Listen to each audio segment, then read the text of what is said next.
Alors, abonnez-vous massivement et surtout n'oubliez pas de décrocher la cloche de notification pour ne rater aucun de nos programmes. RK Pro TV. Tonda Yesu, tonda Nzambi moyame, okangi tonda nani, wakakale ndai, bidi la se.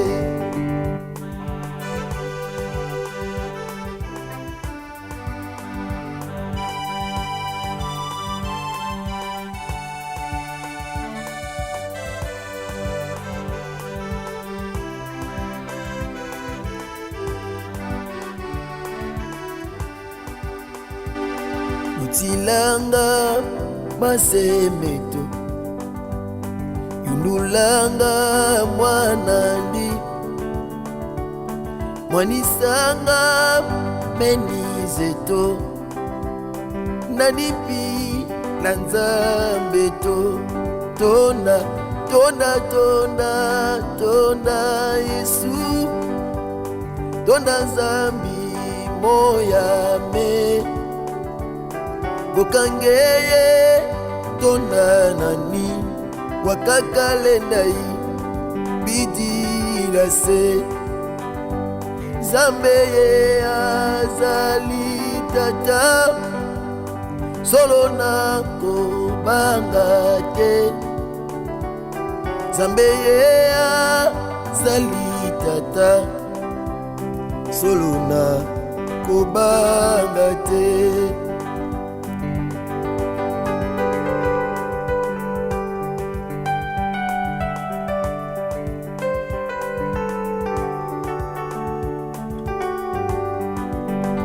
Betelaki maboko yayo. Hey, Yesu Kristo Nazareth. Fokule ndisala salu kya kineneko, koso salu toma sala kyo,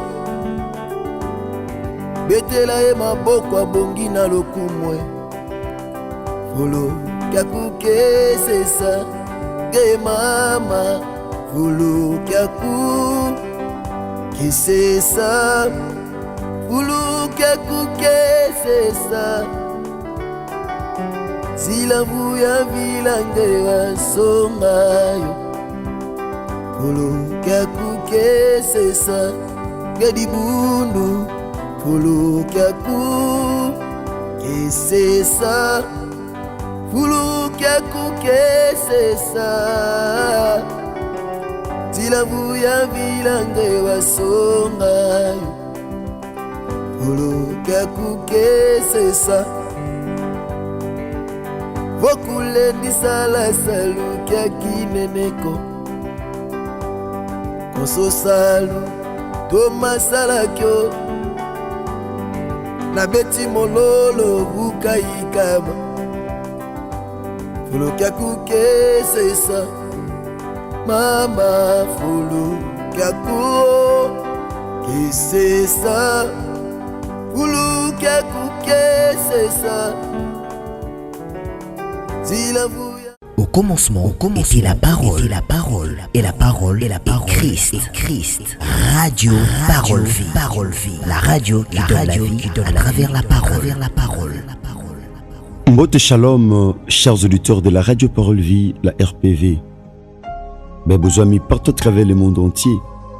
Vous êtes avec impatience votre émission Parole Vie, une émission à caractère évangélique. Vous allez animer et païna mona nabino, leki nabino, pasteur nabino, pe yaya na bebaza baleke païna ngai pasteur Herbi, mona tatananga Jean-Paul Meata, pasteur de la foi. Merci papa, merci maman, chers frères et sœurs, vous qui aimez cette radio Parole Vie, une radio chrétienne, et votre émission Parole Vie, une émission à caractère évangélique. Objectif nongezali ya kotia sango malamu ya Yesu Kristo wa Nazareth, nzamba solo pe abomo, nzamba matana croix pe aloba, Père, tout est accompli. Merci chers auditeurs de la radio Parole Vie. Nanga qui peut en même temps lokola pe tozana mois de la femme. Le 8 mars, otobaka mois de la femme. Bien-aimé dans le Seigneur. Yongaki toza pe na thème moko to partager lié na circonstance oyo. Totala mwasi aza nani? Quelle est la femme selon la pensée de Dieu? La femme c'est qui? Selon la pensée de Dieu. Merci chers auditeurs de la Radio Parole Vie. Merci papa, merci maman. Merci na confiance pour ça la biso na kati ya Radio Parole Vie. Bokata pongi butu nyonso. Tongo nyonso. Pona kozala branché pe connecté na Radio Parole Vie. Na nzela ya application na biso Radio Parole Vie. Pe na nzela ya RK Pro TV to pe DLF TV 2. Tika Yesu Christ en Nazareth nzamba solo pe abomo apambola bino. Soyez ko déranger biso te pa to zoami to ko kumba mitu pour quelques secondes. To bon de la natina émission ya lelo ya le 8 mars. To sambeli na kombo Yesu Christ en Nazareth. Kolo to pesio merci. Le bozaki na biso longo na intercession internationale des familles. Kolo to mona matatoli. Usale biso ngolo pe bolam. Kolo sangolo sambo faintsam na biyano. Tata, merci pour na biyano. Kolo pe to recommander moment oyo ya mateya na saloboko na ngolo.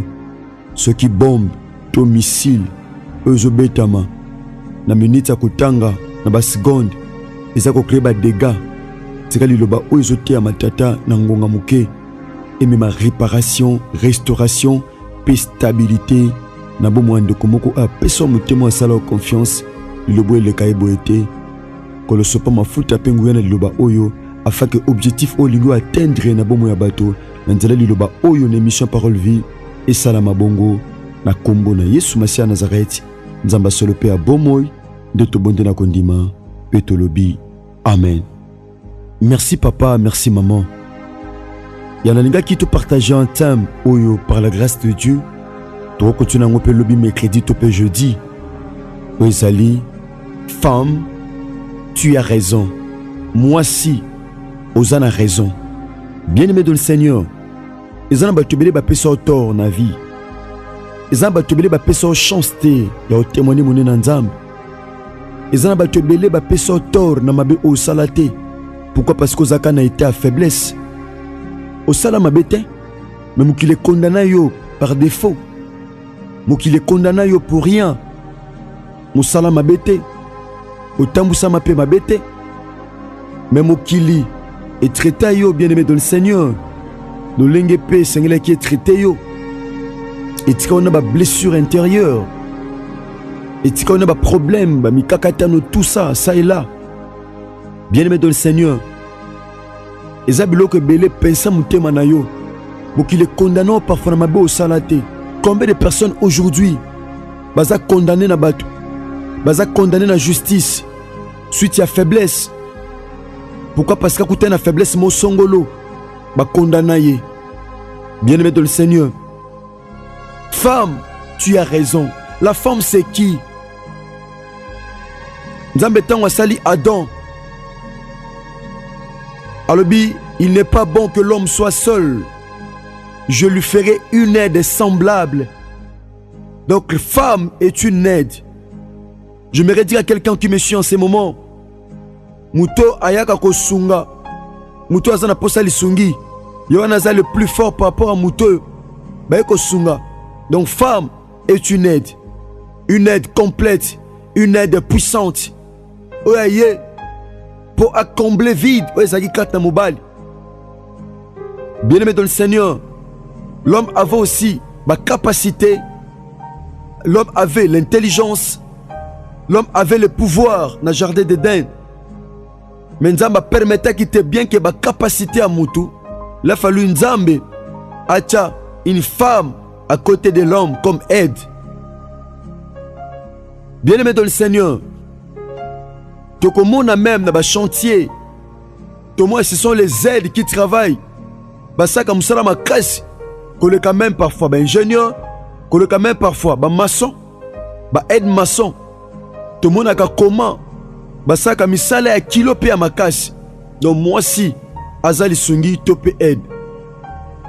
Bien-aimé, quand on parle de la femme est en train de symboliser l'église en général. selon la pensée de Dieu. La femme est en train de représenter l'Église. Voilà pourquoi, chers bien-aimés, la Bible nous dit, dans Éphésiens chapitre 5, verset 25, Marie, aimez vos femmes, comme Christ a aimé l'Église et s'est livré lui-même pour elle. Christ a mis ça pour moi si qui est l'Église. Christ a donné sa vie à la croix du Calvaire pour le salut de l'humanité. Christ a donné sa vie, a ça le bon côté moussapité, mais a ça toute sa vie pour le salut de l'humanité. Oh, bah tu me souviens de détruire le long monde.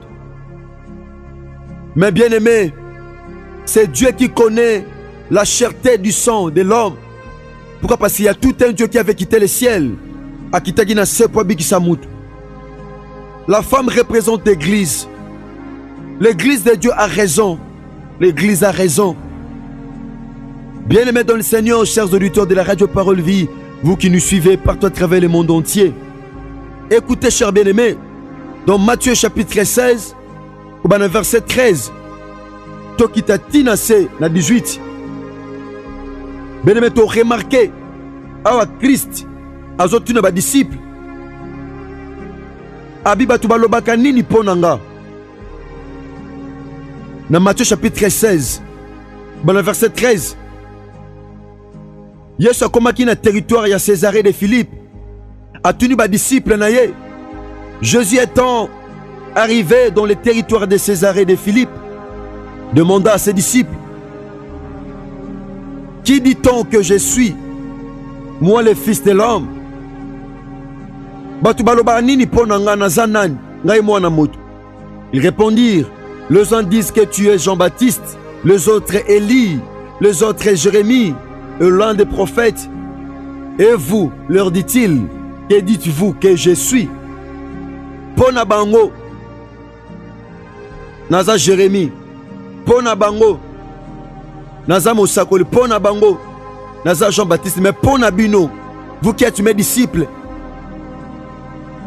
bozolo banin, oh naza pona bino. Simon Pierre répondit dans le verset 16, tu es le Christ, tu es le libérateur. Ici quand on parle de Christ, on titre un libérateur, parce que Christ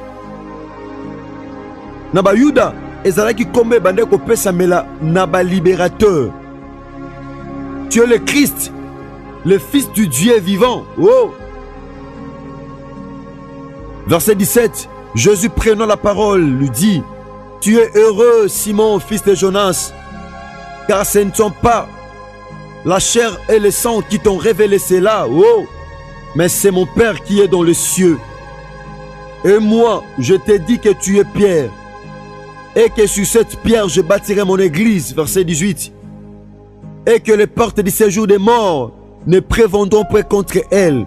Donc l'église est bâtue sur la révélation, l'église est bâtue sur la parole, l'église est bâtue sur Christ lui-même, qui est le chef de l'église. Habillé sur cette parole, sur cette révélation, sur la pierre. Or c'est Christ lui-même qui est la pierre, quand rejeté par ceux qui bâtissaient, aujourd'hui est devenu la principale de l'angle. Quand on dit, femme tu as raison, nous allons lire la Bible dans Nombre chapitre 27. Mon frère, tu as raison. Maman, tu as raison. Tu as raison de témoigner la grandeur de Dieu dans ta vie. Tu as raison de vivre en paix. Tu as raison, bien-aimé. Yako simba ozana ngoposa o simba. Ozana raison ko longa bitumbo e komela ko tango nyonso. Tu as raison ya obika na bokono. Ozana raison obika na bokono. À tes salas 10 ans, à tes 5 ans, à tes 3 ans. Bien-aimé ton Seigneur, Hosanna a raison. Écoutez ce que nous dit la Bible. Dans Nombre chapitre 27, en commençant par le premier verset. Le fils de Tcholofshad, fils de Épher, fils de Galad, fils de Makir, fils de Manassé, de la famille de Manassé, fils de Joseph, et dont les noms étaient Makla, Noah, Olga, Milka et Tirsa s'approchèrent et se présentèrent devant Moïse, devant les sacrificateurs Éléazar et devant les princes et toute l'assemblée à l'entrée de la tente d'assignation. Elles dirent: Notre père est mort dans le désert. Il n'était pas au milieu de l'assemblée de ceux qui se révoltèrent contre l'Éternel, de l'assemblée des Corée, et il était mort pour son propre péché, et il n'avait point de fils. Awa Bana Tchelofshad, elles étaient 5. Banu Abassi, bien-aimé, baye devant Moïse, na tente d'assignation. Mais comment tu peux faire boy? Malgré qu'il y a une loi, où ils ont agir na défaveur na biso. Kende to botem na mona mobilité to zaka Abassi. Nous sommes seulement des femmes. Tu peux bénéficier d'un héritage à papa parce que papa boti mona mobilité. Donc tu as déshérité. Ils ont loin de stipuler en haut. Malgré que tu as la connaissance ya loi en haut. Kasi. Pour te gagner tente d'assignation, tu as Moïse, t'exposer problème. Moi si, oh tozali, toki jamais kotika nyonso le kaboy. Bayokani bazaki même moral. Quand on parle de la femme, ne que bama bozo célébrer journée internationale des femmes. Bien-aimé, ma soeur, maman, moi de la femme est tel sakate rolata liputa. Oui, bien que mon kilo lobby émancipation de la femme, mais la femme c'est quelqu'un. Mais moi si, Azapé moteur sengela telema, Azonga na ba droit naye. Ces filles ont réclamé leur droit. Ba réclamer droit na bango. Ba pesi position na bango. Ba bitoko tika la boete. Tozana raison. Biso peut te témoigner. Tozana raison. Te pousse en liboso na nzambe. Ba sho ba yaki na présence en nzambe. Ba ki na tente d'assignation.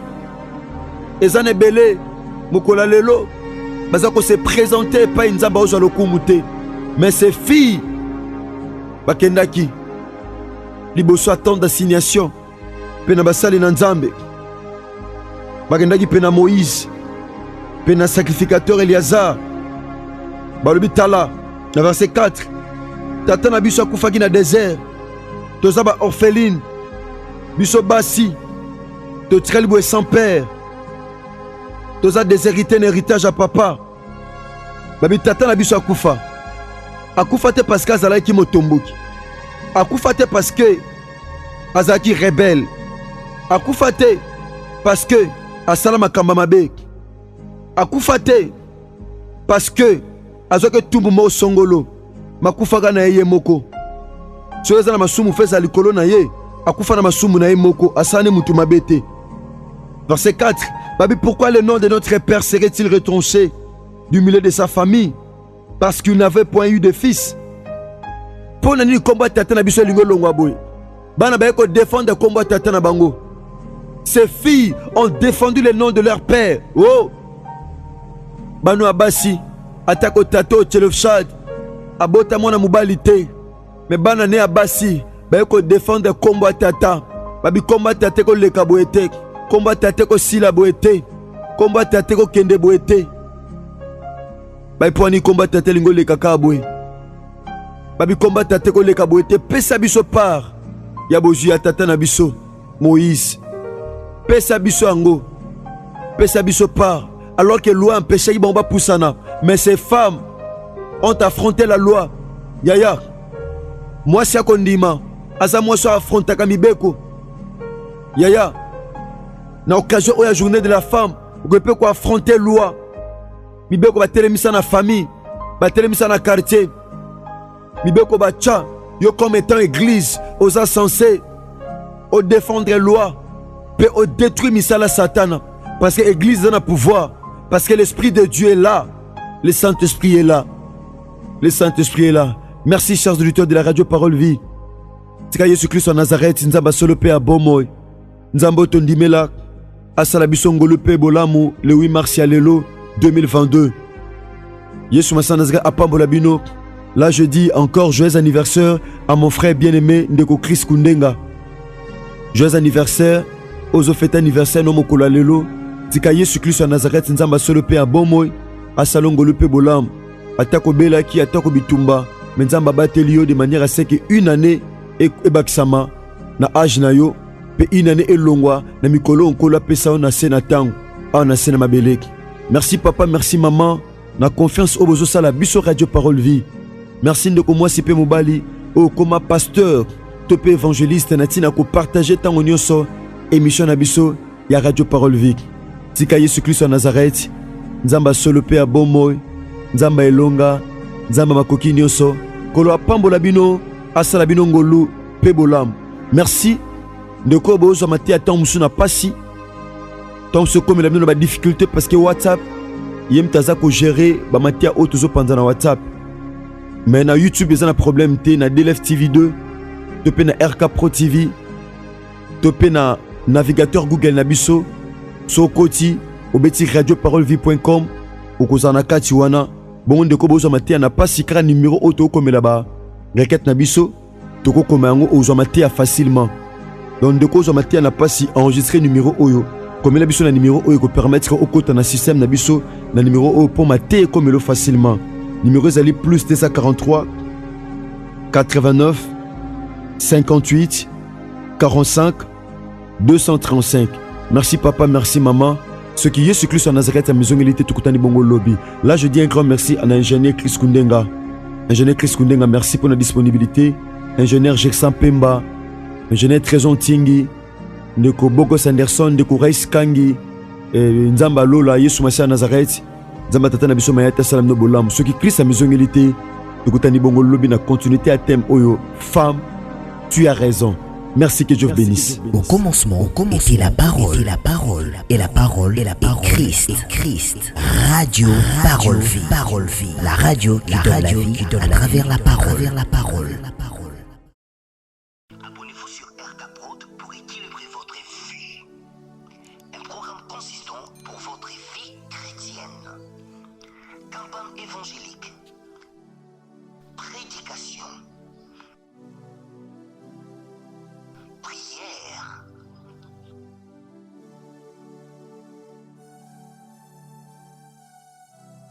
Enseignement biblique. Divertissement.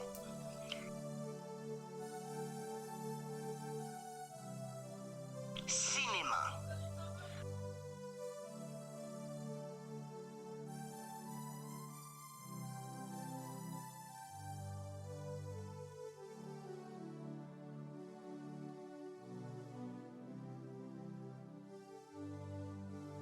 Musique.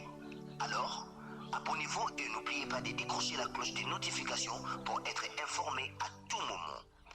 RK Prod TV.